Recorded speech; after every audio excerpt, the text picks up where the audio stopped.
My name is Bill Leahy. I'm out at Eastern Connecticut State University at something called the Institute for Sustainable Energy. I know that some of you know that because for the last few years I've been teaching classes for building operations people at the K-12 level, and I have a couple of alma mater in the room. People who have been through the program, and including some people who are pretty good at doing the benchmarking that you're going to hear about from Linda after I finish what I have to go through. So I have two topics. Keith gave me two assignments because I had big shoulders, so I could probably handle it. And one, they're not closely related. The first one is about a new program that we'll talk about first, and that's the Connecticut Greenleaf School program. About 2 years ago, the U.S. Department of Education opened up a program called the Green Ribbon School. I mean, we've got blue ribbon schools and we got all kinds of ribbon schools. Now we have a green ribbon school program, which annually recognizes schools for their environmental efforts and efficiency efforts. And this is great because there is a national goal that deals with STEM and science and technology. There is a national goal that talks about environmental literacy. And this program leads itself in. The piece I liked about it is us energy geeks have been pushing on this forever. But when you go to a school, and you know this because you're in the schools, it's sometimes difficult to compete what you need to do your job in energy efficiency with curriculum needs for new programs, whether it be reading or math or something like that, or other demands for money for sports or money for whatever. So this actually gives us a little more support because now there's a group of schools out there that are doing a really great job of creating an environment that is healthy for students, that is tuned with this environmental movement, and is efficient in saving money, which is the big part. Okay, so this is the program, Connecticut Greenleaf. It's a collaborative process in that it was put together in Connecticut by getting 4 commissioners together. That, I think, is unique in the state of Connecticut, other than when John Rowland got his commissioners together, but we don't want to talk about that. We got them together, and Dan helped lead the charge, and Stephen Pryor over at the Department of Education, but also the Department of Health, and also the Department, what used to be Construction Services, which is now part of the Department of Administrative Services. We were able to get them all in the room together and say, this benefits all of you. You all have these topics on your agenda. In addition to that, we had 30 different organizations that do environmental or outdoor education involved to help put together the matrix of all the different things that are out there for you to do. So it's a collaborative process, and it's pretty neat. I'm assuming this thing will go, I can drive this? Okay. So again, looking at this here, it's for schools that provide effective environmental and sustainability education. So that's classroom stuff. There's some people in here that are really interested in that, but most of us don't get too close to the classrooms. Second is it improves health and wellness of students, staff. So we're not only talking about indoor air quality, but we're also talking about physical education and food in the cafeteria and a lot of other things, green cleaners. And then finally, reduce environmental impact and cost, and that's energy, and that's water, and that's recycling and all those things around that. So it's a very comprehensive, as Dan said, way of looking at it. Now, this is the one you need to remember. If you go to this website, and I'll try to go to it if we have a little time at the end, ConnecticutGreenSchools.org, and you see when you look at this that this site brings you to 3 different topics that you might be interested in. On the gray line there, it says building a green school. It also says on greening your K-12 school. And the third pull down is on greening your college campus. This activity has been very much driven by the universities and colleges, and it now is pushing its way down into the elementaries. There are over 700 colleges in the United States that have pledged zero carbon, and they're moving very quickly in that direction, including Connecticut schools. But the big thing you want to look at is a square in the middle of the page that's a link that gets you into the rules on how you become a green leaf school, and that's the Connecticut program. If you turn out to be one of the better schools in the state, you will be nominated for the federal award, and this year we nominated 3 schools, And all three of them were selected by the U.S. Department of Education to be among the 68 schools that received national awards. And actually, the program that was put together, the Greenleaf program, and DEEP and Department of Ed were very involved in it, received an award from the U.S. Green Building Council as being one of the 10 best school-related environmental programs in the country. And that was pretty good. So we had to go down to Washington and get an award from them as well. So this website here is an important website. There are some handouts on the table over there that have the website material on it, and some of the things I'll go through here. So again, the goals, there's three main goals, and one is to look at interdisciplinary learning, to talk about the STEM-type programs, and to achieve academic excellence in things that relate to environmental literacy. So that's the first thing, and because it's being driven by the Department of Education, of course you would think that the first thing they were interested in is, what are you teaching about the environment?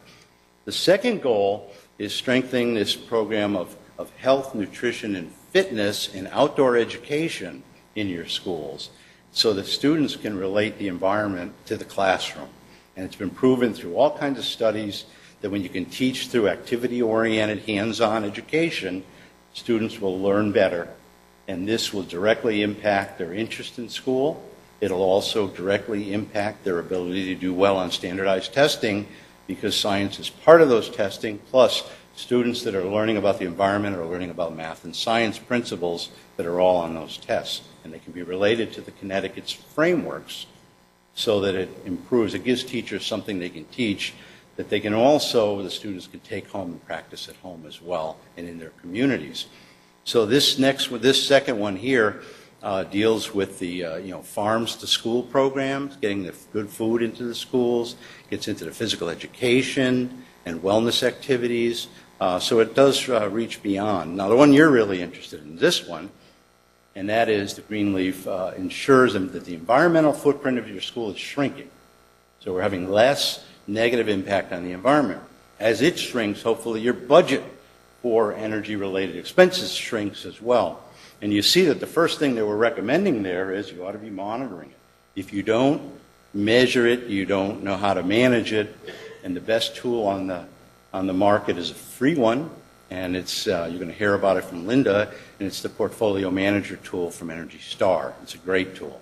At the Institute, we started doing it 11 years ago with the town of Wyndham, who was a member of the original Cities for Climate Protection, and they did their big study, their big carbon footprint, and the first selectman came to me and said, okay, we did this big study, we put the bubble over the town, we figured out where all the emissions were coming from, what do we do now? And we said, well, you should use the same strategy we were using at the state at the time, which is lead by example. Make your town buildings and make your schools more efficient, and then demonstrate that to the public that there's real advantages in doing that.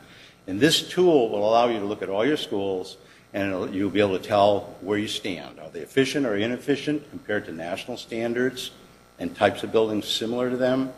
And then, where should I put my resources? Which ones are very poor, where they need a lot of capital resources? Which ones only need a little bit of tweaking, maybe some improved O&M? And then as you do these projects that Dave talked about, this gives you the baseline. When the Board of Ed or the principals support you at funding, you can then demonstrate back to them what you actually saved from it. And I think that's a real important thing, because when you can show that these are good investments, and we're doing the same thing with state buildings through our Lead by Example program, where we can demonstrate to the Office of Policy and Management and the Bond Commission that if you give us money, we can reduce costs at state level, and we can prove it by showing you the bills. They're more likely to give you the money, which eventually will mean more money for education instead of just paying energy bills. So this is a list of things that you want to do. I think energy is certainly high on the list. Electricity, because we have very high electric costs, is probably a big one.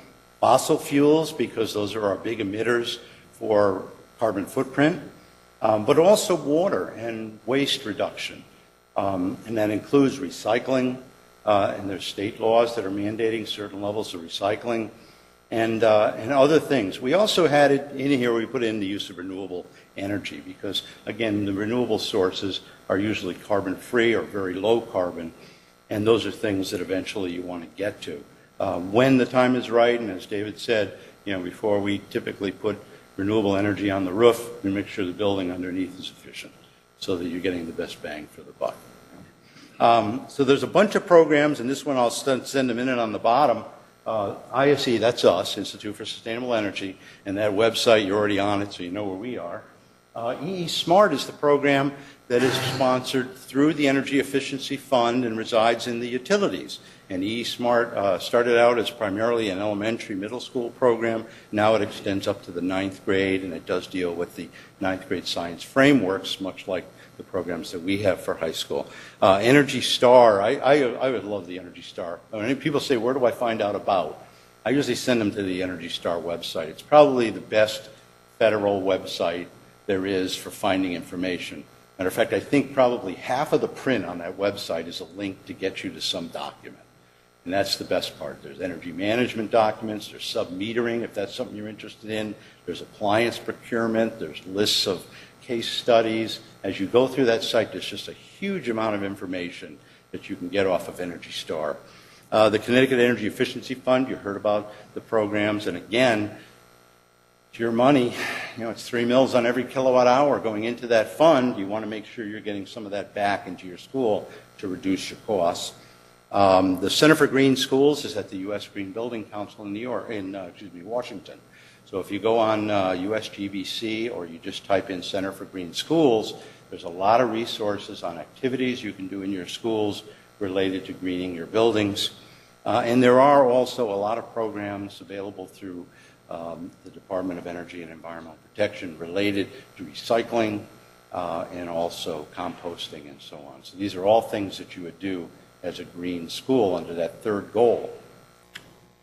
There's 2 levels you can come into this with. We actually asked the school system to sponsor this program, but when it comes right down to it, we want the principal to sign on to it because you need the leadership within the school, not in the central office, to actually make this happen. So in either case, the first thing you'd want to do to be a Greenleaf school is get the principal on board with why this is important. Okay? If they agree and they sign the letter saying, yes, we would like to be a green school, we'd like to be a Greenleaf school, they can enter the program at 2 different levels. We have some magnet schools out there that are phenomenal. They're environmental magnets. We have some science and technology schools out there that are phenomenal. We just have some really good schools, and even the private schools, the Catholic schools. We used to run a contest in Connecticut in a couple of years. The Catholic middle elementary schools won because they had these gangs of kids doing these great projects with energy, not only in the school but taking it home to their community. And that really shows that you're teaching them something that has some value.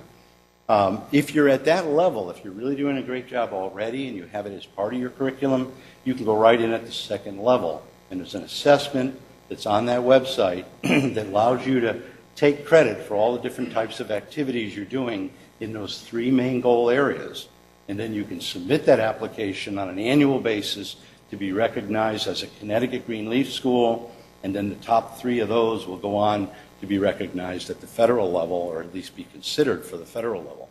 If you're just starting out from scratch, which is not a bad thing, or you're somewhere in between, you can go in at the, what we call the planting seeds level, and that's where you actually start a program from scratch.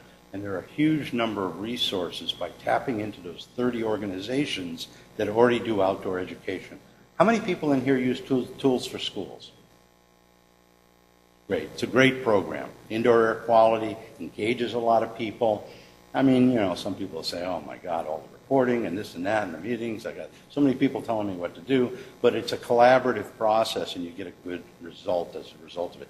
That's an example of a kind of program that would feed into this, and in that case meet the Goal 2 requirements, along with some things you might be doing in food or green cleaners or physical education. So these are the 2 levels, and then the last slide I have on this are, okay, so what do I really have to do? And this is on a sheet that's over there on the table. There's 7 steps. Actually, you don't have to do the last 3. The committee does the last 3. You just have to do the first 4. One is to get the principal on board and sign a letter of commitment that they want to do this. That puts you on the mailing list, and they can get them to give us the names of the teachers so we can send them information about workshops and resources that they can integrate into their classroom. This does not have to be an incremental program. In other words, when you go to the teacher, you don't have to say, this is something you have to do in addition to all the other stuff you're doing. This is all stuff that's been developed to be done as the way you accomplish those other goals. It's a way to teach science, it's a way to teach environmental literacy, and it's great resources on how to do that, and great partners. The second one is an important one, and that is you create the green team. There ought to be a representative group at your school that has an interest and a focus on this, and it ought to include you, facility managers, but it also should include science teachers, maybe interested in math, and could be English teachers, anybody who's interested in this whole field. It ought to include maybe students, so that you can talk about what are the things that other schools are doing, and it's a real sharing activity where you can decide, is this something our school can do? And you'll see all these different activities that schools get into. The third area, the third and probably the most difficult, is once you've organized yourself, there's a self-assessment tool that shows you all the different opportunities, and you get to respond, yes, you're doing it, or no, you're not. If you're a seed, if you're going in as a first level, you're going to pick off the ones you think you're doing already, and then you're going to select others that you'd like to learn about to determine whether or not you're going to do it. Finally, you're going to put that whole package together, and at some point, when you think you're ready for state recognition, and submit it. And this, again, will be every year. I think last year, Lynn, you were involved in that. Was it January we pulled those in? It seemed like it was in January because I think we had to get the federal nominations in by the end of February. And then they were recognized in April down at the White House. So there's a fairly tight schedule on that. So that's for the national recognition, but there'll also be a statewide recognition of far more schools than 3 that are able to do well in this area. So this is kind of a neat program that you really want to consider for your schools. And DEEP has said this is one of the ways that you can demonstrate that instead of being under the EPA Title V permit, you could demonstrate that you're actually doing things to reduce your carbon footprint.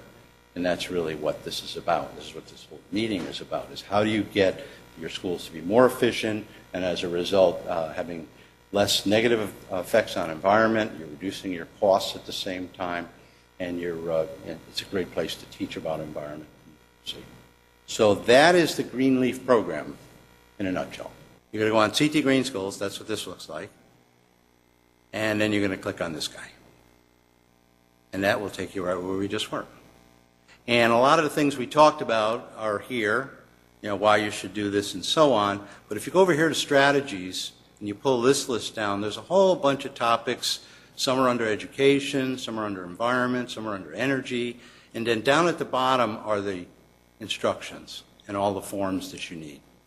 So if you need the letters or benefits, you need to, in some way sell this to them, you can click on one of these and it will show you how it works. And there's the 2 different levels, the planting seeds and the growing. And then down here, here's the 7 steps. 1, 2, 3. There's the first 3 steps, and here's the bottom 4 steps. And if you want the roadmap, that's where all the real instructions are. Click on that one. And this will give you all the different ways you can look at your school. And again, these keep going down deeper and deeper. We go to energy efficiency, we'll click on that one. Boom, and now you're into the assessment. And when you get to these assessment pages, again, they're loaded with links of places where you can get resources. Let me do it this way. This is the first page. This is just saying what some of the major goals could be. You can see all the blue. All the blue means, that's a link. That's a resource you can get some help from. There's another page. There's more resources. And you actually go through this and you answer questions in the middle here, and then you go on and there's places for you to get more resources. So this is a pretty easy guideline for a team of people to go through. And I would say you put a team together and you have your education subcommittee, your health subcommittee, and your resource energy subcommittee. And they'd work on each piece of this. And it's, break it up, it's a good collaborative effort. Okay. But the starting point, in my mind, and the starting point for what Lynn told you about, and even the starting point for what Dave told you about, is, where am I? Lost.